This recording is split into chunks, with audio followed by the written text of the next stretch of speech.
Welcome. If you've seen one of my previous videos it tested the casualty rates for surface burst versus air burst. And I wanted to revisit that because I felt like I didn't do it enough justice the first time around. And so, kind of as we're in between my videos on this, all out, where I'm moving into the European theater, I wanted to get this video in before finalizing that. Let me stop the timer on here. And so one thing I want to do is I want to look at a few more factors involved. So let's start by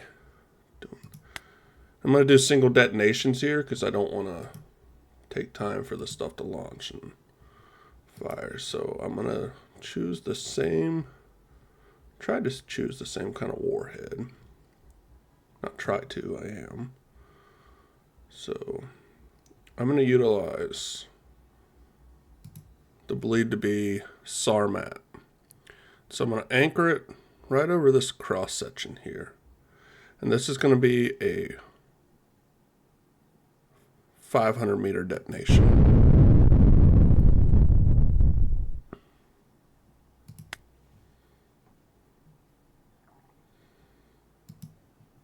Okay.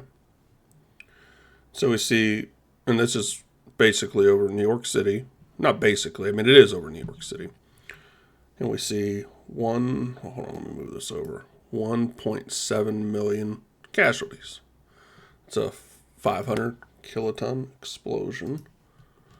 And we're also going to see the fallout. Now here's where I say I may not have done it justice the first time around. To appreciate the fallout, we'll understand that most of this fallout is going to be landing in the ocean.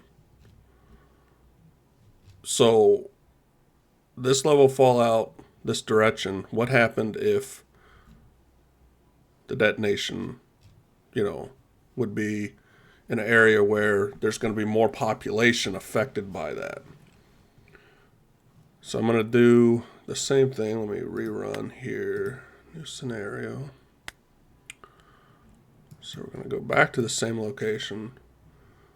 And let's do single detonation.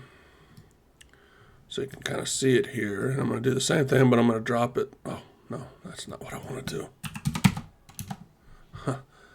This one here. So you see there, I dropped it down to surface burst. I'm going to hit the same area.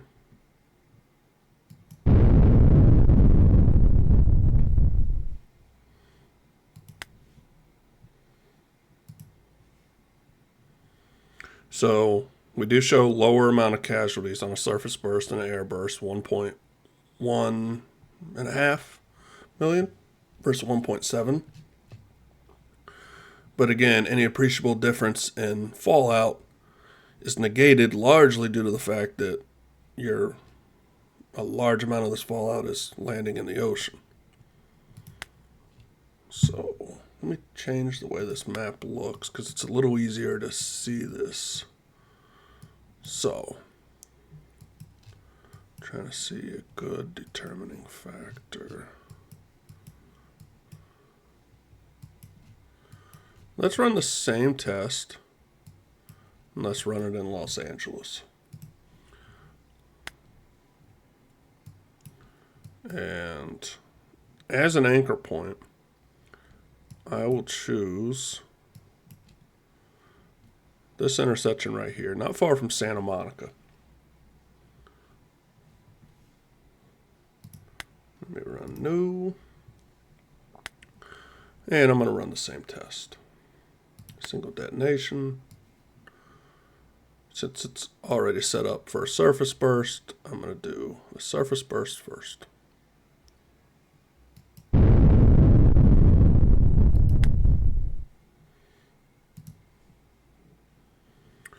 $616,000. Now the way the wind blew, this sent it going up north. 616,000. So let's remember that. Let's renew. Go back over to Santa Monica. Go to single detonation. Just so you see now, it's set to 500 meter air burst. going to do the same test.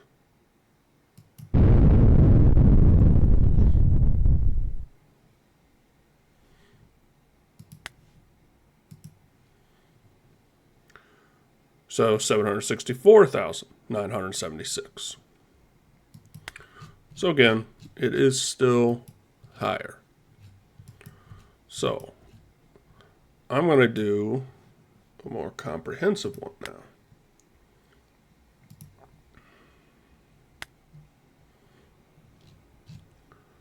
And I'm going to go to an area that's very densely populated. So we're going to go to China. Let's change this to the United States.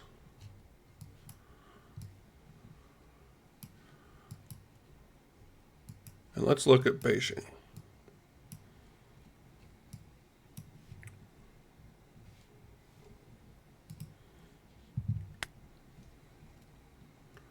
So we're going to do a more comprehensive.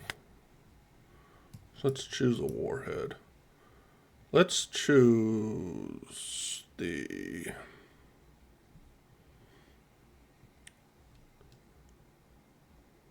go with the sub-launched 90 kiloton. Okay. And so we're going to go with a comprehensive one that's entirely airburst. So do one there. One there. So we got 1, 2, 3, 4, 5, 6,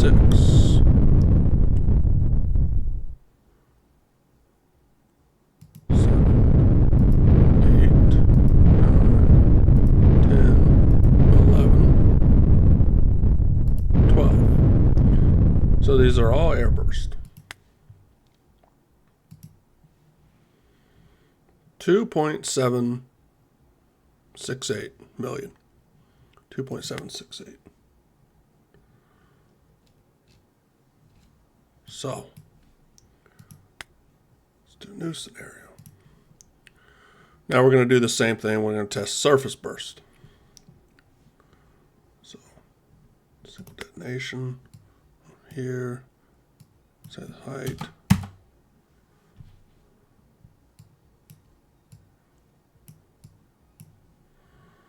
Okay. So we're going to run the same exact test. 1, 2, 3, 4, 5, 6, 7, 8, 9, 10.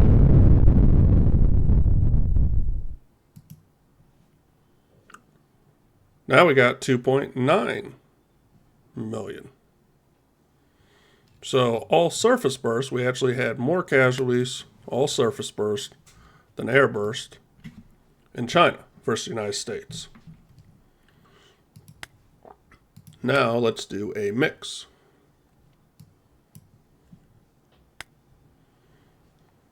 See which one.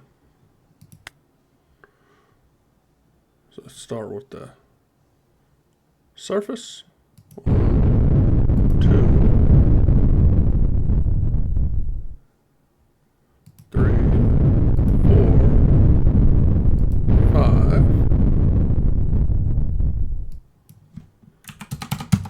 Do the same thing. Now airburst. 2, 3, 4, 5.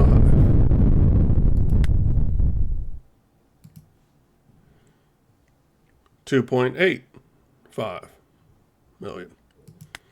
So comparable in number, close enough in number for variance because there's some accuracy. So they're, especially in densely populated area, even if I'm pointing in the same location because of the built-in, discrepancy and accuracy, but close enough. So a mixed surface airburst attack versus a completely surface attack, and it's a comparable result, but it is slightly higher.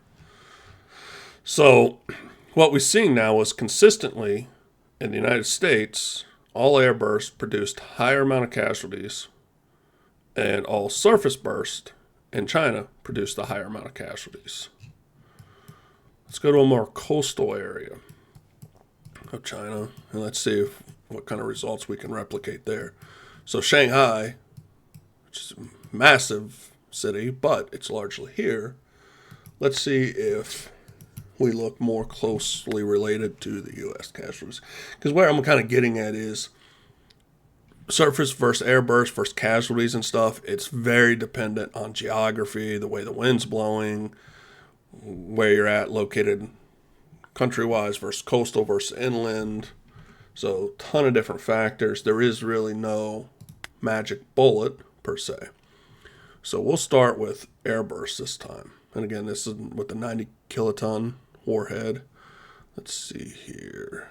And I'm going to pick some locations. Okay, this is a good one right here, right next to this conjure character. And then we'll do this right here. 2, 3. So 1, 2, 3. These are the all airburst. 2.6 million. So let's do new scenario, new scenario. Let's do single detonations, and we'll do the same thing, but this time we'll do now. Same thing. 1, 2, 3.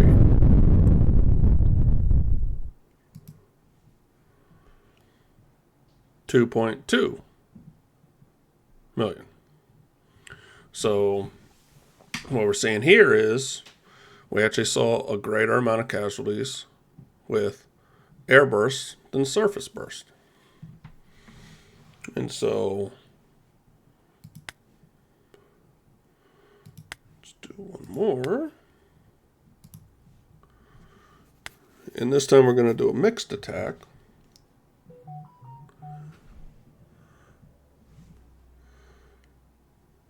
Ignore that. So we're going to do this one as a surface. Or actually, let's do this one as a surface. Then we're going to do the two others as air.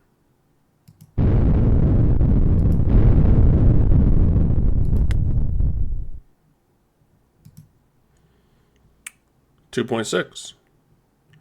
2.6. So again, the mixed attack produced similar.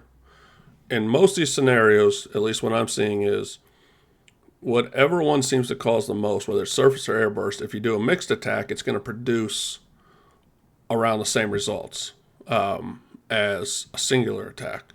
And so that's where in some of the early scenarios where I did like what would a Russian all-out strike on the United States look like? What would a U.S. all-out strike on China look like? I did almost all completely air burst because when I had previously tested it, I had found that air burst produced more casualties. So I said, if I'm going for maximum civilian casualties, just do all air burst. Well, again, some limitations on my own using the simulation and stuff. What I found now is it's very dependent, and it makes sense, if I had thought about it. And that's why I said I wanted to revisit the video topic because I didn't do it justice. And so, truthfully told, you'd want to, and again, you can't really plan wind ahead of time with pre-planned things. I mean, you're not going to be able to do your targeting on the fly like that, but you could at least use your best estimates to say, okay, this is where we should do, this many surface, this many air burst. Now, there are higher altitudes and lower altitudes. So I was just using 500, which is kind of where U.S. testing for the atomic bombs landed at, was either 5 or 550 was the ideal height to produce the most amount of casualties. Well, this was looking at one or the other. surface or 500. Let's take a look, and let's go back into this zone, and let's go new again.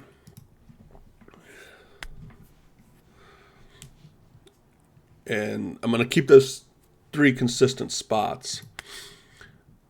And so we saw 2.6 for 500. Well, let's look at 250 meters, 250 meters. When I say 500, it's meters.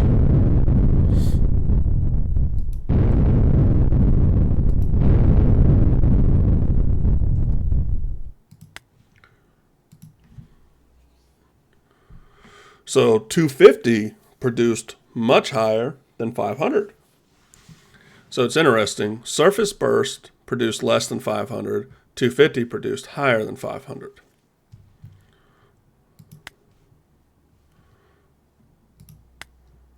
Let's go back and let's continue testing this. Let's go single detonation. Let's do 100 meters.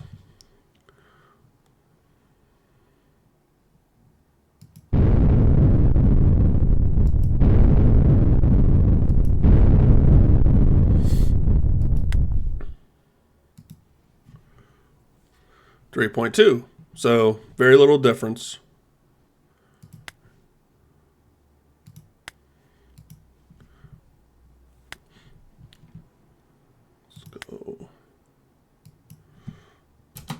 Let's go back to surface.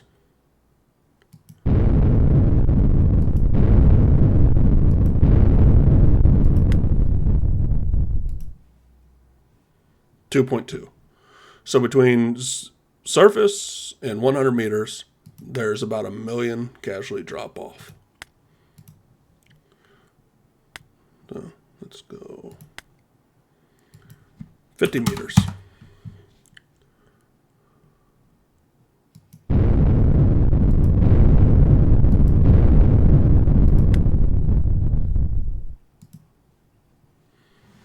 So at 50 meters, we dropped off a little. So from 100 to 250 is pretty consistent, right around 3.2 million. At 50 meters, we're at 3 million.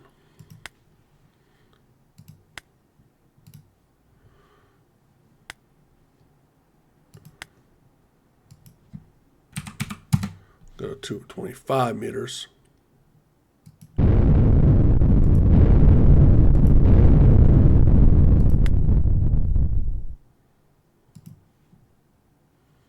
.5, so you see a significant drop off of 0.7 million from 100 meters down to 25 meters. Let's move the other way. Let's go up. So I went to 250. Let's go to 350.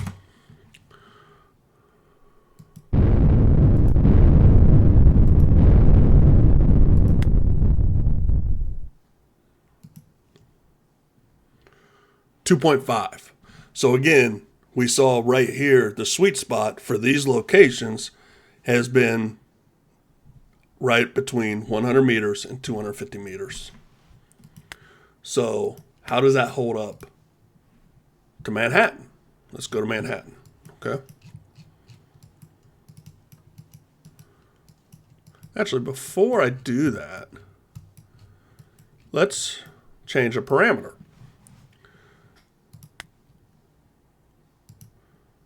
Glad you guys asked that. Let's go to a higher kiloton yield. Let's go to the 455 kiloton yield. Let's go back to 0 because we want to keep this controlled. Same locations.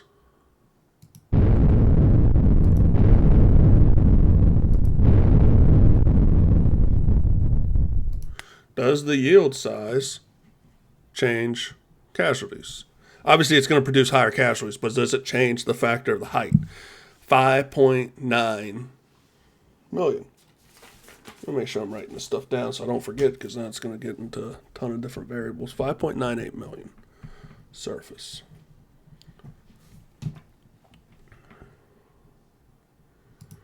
So bear with me.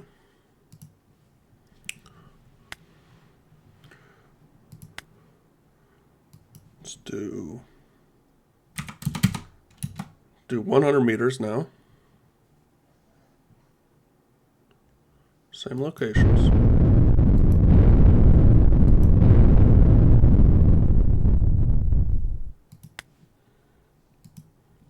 As at 100 meters, significant jump up, 7.26 million. Let's go new.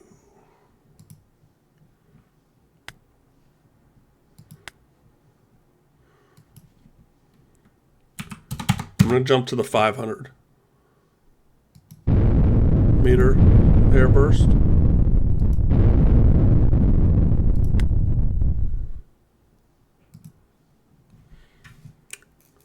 Now, interestingly, when you increase the yield size, 500 meters produced higher results than 100 meters, which is the opposite with the lower yield size. See, and this is where, again, I go back to my first video. I really didn't do it justice doing multiple tests. Let's go to 250, though. So we saw that previously 250 was kind of the point that between 100 and 250. So let's just check 250 now real fast. 7.8. So we've seen from surface all the way up, every height continued to get more and more casualties. Let's go. So let's go up from 500 in this circumstance. And again, it seems like the higher the yield size, or the yield size has a great determining factor on what height is the ideal. So let's go 600 meters.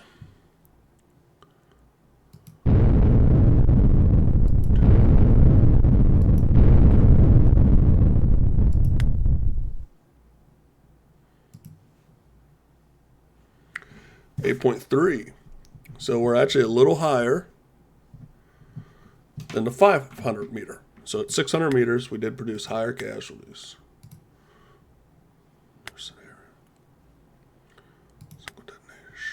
Let's go 700 meters.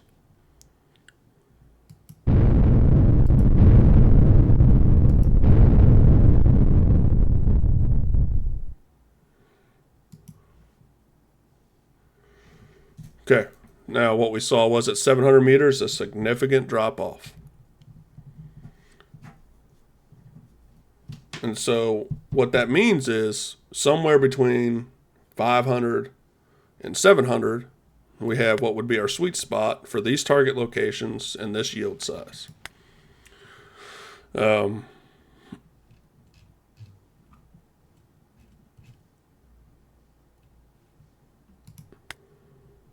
do here. So let's see.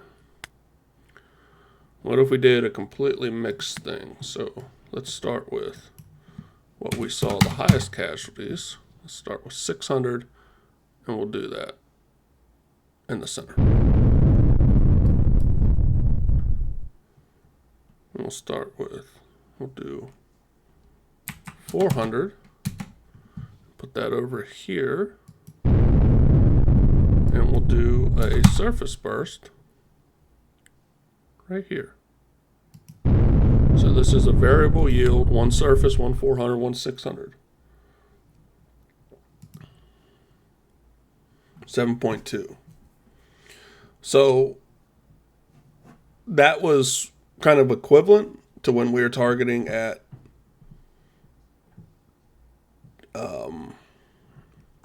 100 meter height, I think.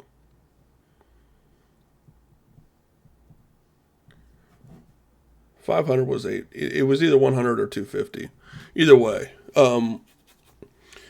it looked like we produced the highest results still when they're all 600. So in some locations at the 90 kiloton, it was definitely a mixed variable. Let's go back to the good old US of A. Let's go back to New York. And let's go new scenario.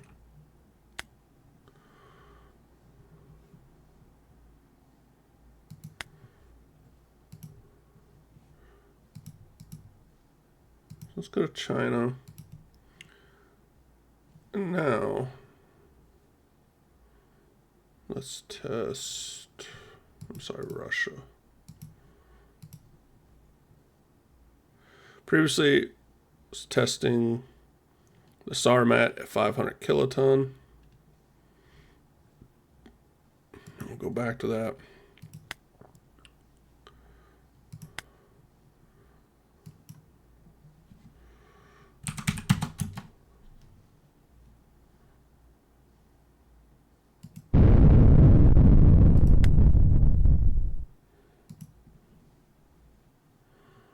$1.5 million.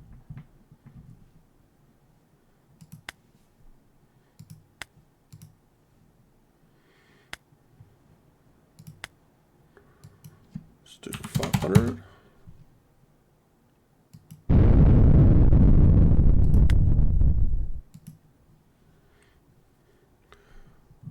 $1.69 million. So 500 definitely produced more casualties than 250 meters.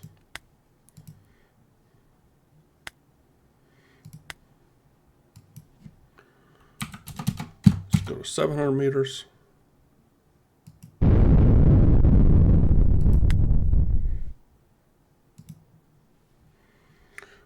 $1.63. And so there's a little bit less, which there could be some variance, but we're not going to see any benefit going from 5 to 700.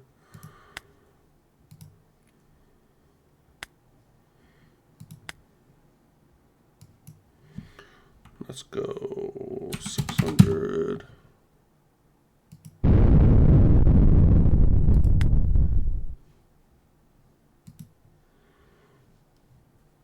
$1.73. So very similar to what we saw in Shanghai, which are both coastal cities, but 1.73. So at 700 meters or 600 meters was the highest casualty rate. Now, is this going to carry over when we do lower yields? So let's do single detonation. Let's change the warhead size. Let's change it down to 100 kiloton. Start the same thing. Surface. 433,000. I know this video is running a little long. I'm going to try to wrap this up here shortly. Hopefully you guys can bear with it because it's a little more, I think, informative and testing than some of them. 250 meters. 648,000.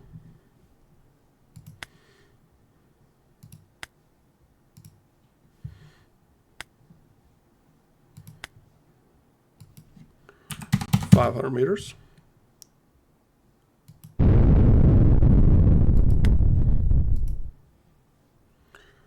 $593,000. So interestingly, the lower the yield, it looks like the lower the detonation height. It seems to produce the higher casualties. The higher the yield, the higher the detonation height. Does this carry over? One last one. I apologize. I'm almost getting to 30 minutes now. Let's say, let's just choose ludicrous size. The Tsar Bomba, the 50 megaton. And we're going to start at, let's go, the same thing, 0 surface burst. I mean, everything's going to be ridiculous with this thing. I mean, it's just absurd. It was never meant to be a natural deployed weapon. I mean, come on. So, surface burst, 7 million. 7.7 million. Let's go back.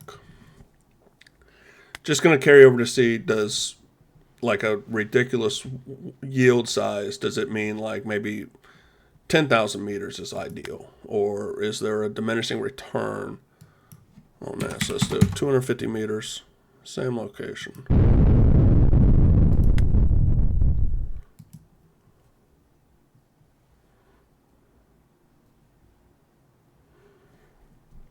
So 8.36. So definitely a higher yield or higher casualty rate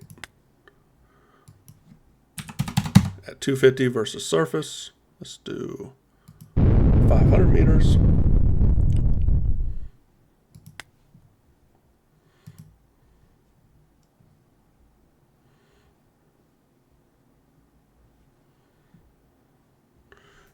.9. So not a huge difference, and of course you're running out of people to kill, at some point, but definitely higher by about 400,000 or 500,000 people. Now let's go to 700 meters.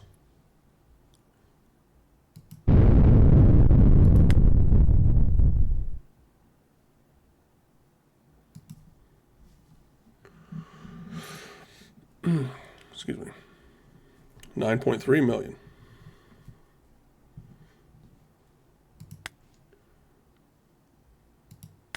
I'm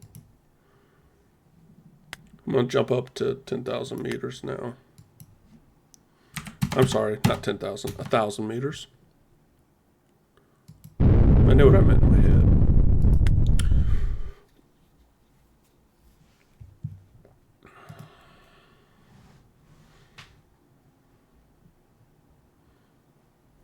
.6. So it continues to go up.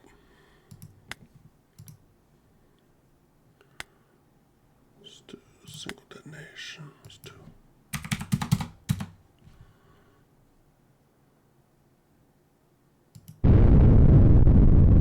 going to 1,500 meters right now.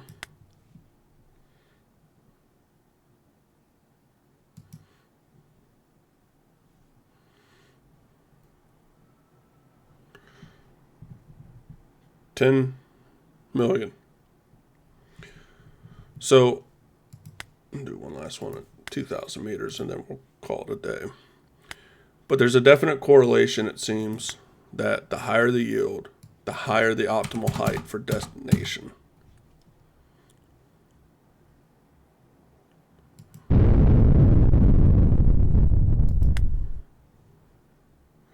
Now this is simply looking at civilian casualties. This isn't looking at taking out hardened targets. Obviously ground burst or penetrator bombs, if you're trying to do an underground bunker or something like that, it's going to be more effective. Again, there's a lot of different use cases. 10 million. So I think what we've hit is somewhere around that 1,500 to 2,000 meter seems to be where you're going to see the most casualties. So there it is. It's not a simple answer. It's a more complex answer, and that makes sense. So depending on yield size, different optimal heights, and locations can matter, where we saw the same yield size, but surface burst produced more casualties, say in Beijing, than they did in Shanghai. Some of that's just going to be where the wind's blowing at the time, where the fallout's going to fall. So a lot of different factors, but on any type of mass nuclear strike, you're probably going to see variable height detonations. So the idea that one height like 500 meters was ideal was wrong. And so that's where I got to re-look at some of my earlier stuff to do more of a mixed yield and really focus in on our mixed height detonation, especially based on yield size, if I'm trying to go for see how much is maximum casualties. So that'd be interesting if I circle back after I finish this current series I'm on and look at like how many all-out casualties would like a U.S. strike on China with mixed heights, just how different that might be. So stay tuned. Thanks, everybody. Appreciate it.